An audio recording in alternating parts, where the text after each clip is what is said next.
So hello student, intelligent era channel में आप लोगों का स्वागत करता हूं मैं।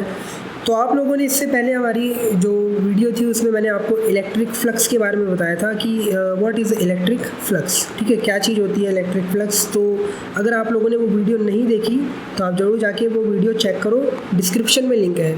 ठीक है, तो आप लोगों के लिए जेईई मेंस और नीट के यहाँ पे प्रिपरेशन फिज़िक्स में मैं करा रहा हूँ। तो जितना भी पॉसिबल हो सकता है मैं आपको डीपली चीज़ें पढ़ाऊँगा और कंसेप्ट आपके क्लियर करने की पूरी कोशिश करूँगा। ठीक है, तो हम लोग ने वहाँ पे इलेक्ट्रिक फ्लक्स को देखा था कि असल में एक इलेक्ट्रिक फ्लक्स चीज़ ही क्या होती है। अब हम यहाँ पे इस लेक्चर में ये देखेंगे कि भैया कैलकुलेट कैसे करेंगे इलेक्ट्रिक फ्लक्स को। तो इलेक्ट्रिक फ्लक्स को कैलकुलेट करने के लिए हम लोगों को पहले कुछ चीज़ें माननी पड़ेगी। ठीक है, यानी कि इसका फॉर्मूला क्या आएगा हम वो देखेंगे, लेकिन उसके लिए पहले हमें कुछ चीज़ माननी पड़ेगी। अब वो क्या मानना है हम लोगों को, तो वही हम इस लेक्चर के अंदर देखते हैं। सबसे पहले असल में हम ये मान के चलेंगे कि जो हमारा इलेक्ट्रिक फील्ड है, ठीक है, जो हमारी इलेक्ट्रिक फील्ड है वो असल में एक तरीके से एक फ्लूइड है। ठीक है, फ्लूइड ये हम एज्यूम कर रहे हैं। एज्यूम करने का मतलब हम ये मान के चल रहे हैं। ठीक है, एज्यूम कर रहे हैं कि जो इलेक्ट्रिक फील्ड है असल में एक फ्लूइड है, और फ्लूइड है तो इसमें फ़्लो करने का जो है वो प्रॉपर्टी आ जाएगी, क्योंकि फ्लूइड हमारे अंदर आपको पता ही है जो फ्लूइड होते हैं हम फ्लो करते हैं। तो इलेक्ट्रिक फील्ड को हम मान के चल रहे हैं कि वो एक फ्लूइड है और वो फ्लो करेगी। तो अब हमें करना क्या है, अगर मैं ये मान के चल रहा हूँ तो आप इसको ऐसे समझ सकते हैं कि एक पिक्चर क्रिएट करते हैं हम लोग। ये पिक्चर क्रिएट करी मैंने। ठीक है, ये एक फ्लूइड है जो v वेलोसिटी से इस डायरेक्शन की तरफ आगे बढ़ रहा है। समझ गए ये चीज़। अब अगर ये v वेलोसिटी से आगे की तरफ चल रहा है तो यहाँ पे एक रेक्टेंगल वायर ली मैंने, एक रेक्टेंगल वायर ली जिसका एरिया जो है वो a एरिया है। ठीक है, और इसको इस फ्लूइड के परपेंडिकुलर लाके रख दिया। समझ में आ रही है चीज़। यानी कि अगर आप लोगों को थोड़ा सा इसको मैं और ढंग से बना देता हूँ ताकि और क्लियर हो जाए आप लोगों को चीज़ें। ठीक है, ये एक फ्लूइड है और इस फ्लूइड के पास एक सरफेस लिया मैंने और उसको इस तरीके से रेक्टेंगुलर उसमें बना के रख दिया, और ए एरिया का सरफेस है। आई बात समझ में। ठीक है, तो हमने क्या करा कि एक सरफेस लिया ए एरिया का और उसको परपेंडिकुलरली फ्लूइड पे रख दिया, फ्लूइड के पास रख दिया। अब क्या करना चाहता हूँ मैं ये देखना चाहता हूँ कि भैया मैं एग्जामिन करना चाहता हूँ कि वॉल्यूम फ्लो रेट कितना है इसका। वॉल्यूम फ्लो रेट, तो अगर वॉल्यूम v है तो इसका फ्लो रेट कैसे निकालेंगे, dv/dt से। ठीक है, वॉल्यूम फ्लो रेट, देखो वॉल्यूम v हो गया और उसका फ्लो रेट निकालना चाहता हूँ मैं। तो रेट निकालने के लिए किससे हम लोग क्या करते हैं, dt से डिवाइड कर देते हैं। तो मैं ये देखना चाहता हूँ। तो अब ये देखने के लिए हमें क्या करना पड़ेगा, हमने एक सरफेस लिया ए एरिया का और उसको परपेंडिकुलर लाके रख दिया। जब ऐसा करेंगे हम लोग कि इसको परपेंडिकुलरली लाके रख देंगे और ये मान के चल रहा हूँ कि इसके हर एक पॉइंट पे जो वेलोसिटी है सॉरी वो वेलोसिटी सेम है। यानी कि आप कहीं पे भी मेज़र कर लो इस v को, ये v हर पॉइंट पे जो है वो सेम स्पीड से मोशन कर रहे हैं, यानी कि सेम है v। समझ में आई ये चीज़। तो अब अगर मान लो कोई यहाँ पे फ्लूइड है जो आपका मोशन कर रहा है, तो मैं ये देखना चाहता हूँ कि भैया v वॉल्यूम में कितना टाइम में कवर कर रहा है वो।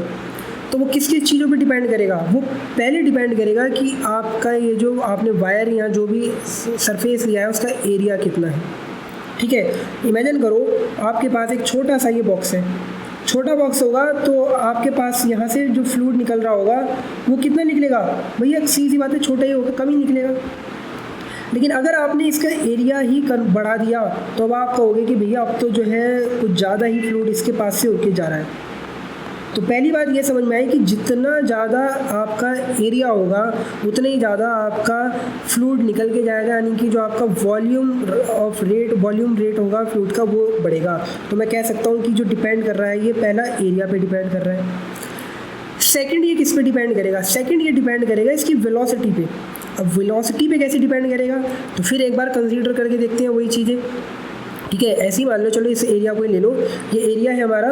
अगर आपका फ्लूइड बहुत धीरे धीरे स्पीड से मोशन कर रहा है, बहुत हल्के हल्के, तो भैया अगर धीरे धीरे वेलोसिटी से वो फ्लूइड आ रहा है तो वो 1 सेकंड के अंदर 1 या 2 ही फ्लूइड की बूंदें बाहर निकल पाएंगी, यानी कि कुछ ना कुछ वेलोसिटी कवर करेंगी। लेकिन अगर मैं इसी को टाइम वही रखता हूँ 1 सेकंड और इस बार स्पीड बहुत इंक्रीज़ कर दूँ, तो 1 सेकंड के अंदर इंक्रीज़ करिए स्पीड, तो हो सकता है आप 3 की जगह 2 की जगह 4 जो है वो फटाफट निकल गए।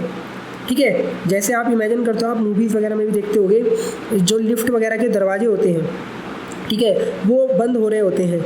अगर वो बंद हो रहे होंगे, आप उसी टाइम पे बंद हो रहे होंगे और आपकी स्पीड भी ढीली रहेगी, तो वो जल्दी बंद हो जाएगा, आप अंदर नहीं जा पाओगे। लेकिन अगर वो वैसे ही बंद हो रहे हैं और आपने अपनी स्पीड बढ़ा दी, आपके दोस्तों ने बढ़ा दी, तो आप सब के सब जल्दी जल्दी अंदर चले जाओगे। तो आपने देखा कि आपकी वेलोसिटी पे डिपेंड कर रहे हैं आपका अंदर जाना, या आप कितना यहाँ पे एरिया आयतन कवर करते हो, यानी कि वॉल्यूम कवर करते हो। तो मैं ये बोल सकता हूँ V/A पे डिपेंड कर रहा है आपका जो वॉल्यूम है। ठीक है, वॉल्यूम फ्लो रेट जो है आपका, समझ में आई ये चीज़? ठीक है, तो ये आपको समझ में आना चाहिए V/A। अब ये तो तब था जब यहाँ पे हम परपेंडिकुलर की बात कर रहे थे, लेकिन अब मैं इमेजिन कर रहा हूँ कि ये परपेंडिकुलर नहीं है। अब इसको हम लोग क्या कर रहे हैं, अब इसको हम थीटा एंगल पे थोड़ा टिल्ट कर दे रहे हैं, यानी कि थोड़ा सा इसको घुमा दे रहे हैं। तो अब जो आपका सिनेरियो होगा वो कुछ इस टाइप का होगा। ठीक है, जो सिनेरियो बनेगा वो कुछ इस टाइप का होगा। मैं यहाँ पे बनाने की कोशिश कर रहा हूँ, देखना आप जल्दी से, कुछ इस टाइप से हो जाएगा। इसको मैंने थोड़ा टिल्ट कर दिया। ठीक है, ये टिल्ट कर दिया तो ये इस टाइप का हो जाएगा कुछ। इसको थोड़ा ऐसे करके दिखा देते हैं, पेन चेंज कर देते हैं ताकि आपको क्लियर हो जाए चीज़ें। टिल्ट करने का मतलब इसको थोड़ा सा भैया तिरछा कर दिया, जिस कारण से अब ये थोड़ा ऊपर की तरफ उठ गया है। ठीक है, अब जब ये ऊपर की तरफ उठ गया है तो भैया अपना जो ये है फ्लूइड वो तो उसी डायरेक्शन में बह रहा है। अब इसके पास से जाने वाला जो फील्ड होगा, यानी कि जो फ्लूइड होगा, वो अब कुछ अलग हो जाएगा। क्योंकि पहले सरफेस आपका कुछ बिल्कुल ऐसा था, तो उसमें से देखो इस तरीके से निकल के जा रहे थे बड़े इजी तरीके से, लेकिन अब सरफेस तिरछा कर दिया है तो अब भी निकल के जाएंगे, लेकिन कुछ रह जाएंगे, कुछ ना कुछ चेंज तो आएगा। तो अब यहाँ पे अगर मुझे यही चीज़ देखनी है कि भैया इसका जो रेट है वो कितने तरीके से चेंज हो रहा है, यानी कि dV/dt volume rate, flow rate जो है वो कैसे चेंज हो रहा है। तो अब पहली बात तो आपको ये चीज़ समझ में आ रही होगी कि वेलोसिटी तो डिपेंड उस पर कर ही रहा है, और v है वो वेलोसिटी जो कि हम मान के चल रहे हैं हर जगह सेम है, लेकिन एरिया अब यहाँ पे रोल प्ले करेगा। अच्छा, अब अगर ये मान के चलूँ मैं कि ये वाला जो एंगल है ये आपका फाई एंगल है। ठीक है, इसको ज़रा ध्यान से देखना किस एंगल की बात कर रहा हूँ। इसको मैंने यहाँ पे टिल्ट करा तो ये फाई एंगल मान रहे हैं हम लोग। तो अगर ये फाई एंगल होगा तो आप जल्दी से बताओ मुझे कि आपका जो ये वाला एरिया है इधर वाला पीछे का, ये क्या होगा? ठीक है, ये क्या होगा? तो ये आप लोग क्या बताएंगे भैया? ए परपेंडिकुलर होगा, यानी कि ए कॉस फाई होगा। वेक्टर का आप लोगों ने वियोजन पढ़ रखा होगा, यानी कि कंपोनेंट्स ऑफ वेक्टर पढ़ रखे होंगे। तो उसमें आपको पता है कि जो भैया एंगल से टच हो रही होती हैं, जो लाइन एंगल से टच हो रहा होता है उसको हम लोग कॉस बनाते हैं। तो फाई एंगल है तो ए कॉस फाई बना दिया। ठीक है, अगर और इसका एरिया वेक्टर किधर की तरफ होगा? एरिया वेक्टर होगा आपका यहाँ पे, ये एरिया वेक्टर है, आप ये एरिया देख रहे होंगे। तो एरिया वेक्टर बाहर की तरफ आ रहा होगा, यानी कि आपकी स्क्रीन से बाहर की तरफ आ रहा होगा एरिया वेक्टर, थोड़ा सा तिरछा होके। ए कॉस फाई जो है आपका ये वाला होगा, जो मैंने आपको यहाँ पे ये शो करके दिखाया। ठीक है, कैसे होगा ये चीज़ समझ में आ रही होगी आप लोगों को, मैंने आपको बताया है। अब यहाँ पे आप देखोगे कि इसका परपेंडिकुलर एरिया है सॉरी, वो ए कॉस फाई है।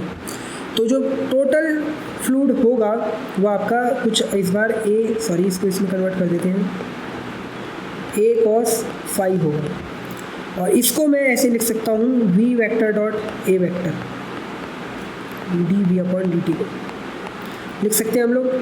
तो असल में इलेक्ट्रिक फील्ड को जब हमने फ्लूइड कंसीडर करा तो उसने जो वॉल्यूम का जो फ्लो रेट था उसका, ठीक है, वॉल्यूम फ्लो रेट, वो हमारा जो निकल के आया वो आया v vector dot A vector, यानी कि डिपेंड कर रहा है कॉस फाई पे भी, वो उनके एंगल पे भी। अब अगर मैं कंसीडर कर लूँ यहाँ पे इलेक्ट्रिक फील्ड को, किसकी जगह? फ्लूइड की जगह। तो इलेक्ट्रिक फील्ड को जैसे ही मैं कंसीडर करने लगूँगा तो वेलोसिटी की जगह यहाँ पे मुझे क्या रखना पड़ेगा? मुझे ई रखना पड़ेगा। और ए तो अभी भी ऐसे का ऐसे ही है। और dv अपॉन dt यानी कि ये फ्लो था, किसका फ्लो था, वॉल्यूम फ्लो रेट था, जिसको हम लोग अगर इलेक्ट्रिक फील्ड में जा रहे हैं तो मैं इसको ही तो इलेक्ट्रिक फ्लक्स बोले जा रहा हूँ, और इलेक्ट्रिक फ्लक्स को ई से दिखाते हैं हम लोग। तो आपके पास तो ये फॉर्मूला आ गया, और इसी को मैं अभी लिख के दिखा रहा था, ई ए कॉस फाई। तो इलेक्ट्रिक फ्लक्स का जो फॉर्मूला निकल के आया वो ई ए कॉस फाई आया। ठीक है, तो ये आप लोगों को चीज़ें समझ में आई होंगी। एक एग्जांपल के थ्रू मैं और समझाने की कोशिश करता हूँ आप लोगों को। आप इमेजिन करो कि आपके पास एक सरफेस है ए एरिया का, और इलेक्ट्रिक फील्ड में लाइन मैंने इधर की तरफ बना रखी। तो यहाँ से अगर ये ए एरिया का सरफेस है तो इससे जो फील्ड लाइन होके जा रही है, होके तो कुछ बाहर से भी जाएंगी, इधर से भी जा रही है, लेकिन इससे जो फील्ड लाइन होके जा रही है इसके अंदर से, वो कितनी जा रही है, 3। तो आप कहोगे कि इसकी जो इलेक्ट्रिक फ्लक्स है वो 3 है। समझ आई ये चीज़। अगर अब मैं क्या कर रहा हूँ, इलेक्ट्रिक फील्ड को इंक्रीज़ कर दे रहा हूँ। इलेक्ट्रिक फील्ड को जैसे इंक्रीज़ करूँगा, ठीक है, एरिया अभी भी वही ए लेके चल रहे हैं हम लोग, इतना ही ए एरिया लिया हुआ है। तो अब जैसे इलेक्ट्रिक फील्ड को इंक्रीज़ करा तो फील्ड लाइन पास पास आ जाएंगी, फील्ड लाइन पास पास आ जाएंगी। तो यहाँ से निकलने वाली फील्ड लाइनों की जो नंबर ऑफ़ फील्ड लाइन है यानी कि संख्या है वो बढ़ जाएगी। तो इस बार कितनी फील्ड लाइन निकल के जा रही है, 1 2 3 4 5। तो आपने देखा कि भैया जैसे आपने इंक्रीज़ करी क्या फील्ड लाइन, इलेक्ट्रिक फील्ड, वैसे इंक्रीज़ हुआ फ्लक्स। और ये मैंने आपको पहले अपने जो इसका वीडियो का पहला लेक्चर था उसमें पूरे डिटेल में बताई थी चीज़। थर्ड नंबर पे मैं क्या कर रहा हूँ, मैं इसके सरफेस को इंक्रीज़ कर दे रहा हूँ, यानी कि अब मैं एरिया को ही इंक्रीज़ कर रहा हूँ। एरिया को इंक्रीज़ कर रहा हूँ तो अब क्या होगा, ये जो फील्ड लाइन जो बाहर से निकल के जा रही थी, ये भी इसके पास से होके निकल जाएंगी, अंदर से होके जाएंगी। देखो ये वाली निकल के गई, ये वाली निकल के जा रही है, ये वाली जाएगी, ये वाली जाएगी ही, ये वाली भी, और इस बार ये नीचे वाली भी निकल के गई। तो आपने देखा कि इस बार जो फ्लक्स है वो क्या हो गया, वो हो गया आपका 6, यानी कि ये भी डिपेंड करा ए पे। तो बस अगर मैं इन दोनों को मिलाऊं तो फाई जो है आपका ई ए पे डिपेंड कर रहा है, और ये कॉस फाई पे डिपेंड करता है। कॉस फाई पे कैसे डिपेंड करेगा, क्योंकि आपको परपेंडिकुलर वाला एरिया चाहिए, परपेंडिकुलर एरिया चाहिए, इसलिए तो कॉस फाई पे डिपेंड करेगा।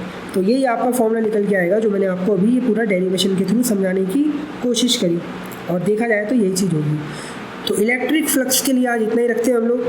ठीक है, आई होप आप लोगों की वीडियो ज़रूर अच्छी लगी होगी, और अगर अच्छी लगे तो प्लीज़ लाइक करना, क्योंकि यहाँ पे मैं आपको बिल्कुल डेप्थ में पढ़ाने की कोशिश कर रहा हूँ, मैं चीज़ें समझाने की कोशिश कर रहा हूँ, उसको फील करा रहा हूँ कि असल में अगर आपको फिज़िक्स अच्छी करनी है, अपनी बहुत अच्छी करनी है, एक सीखने वाली चीज़ करनी है, तो आपको इस तरीके से लेक्चरों को अटेंड करना होगा।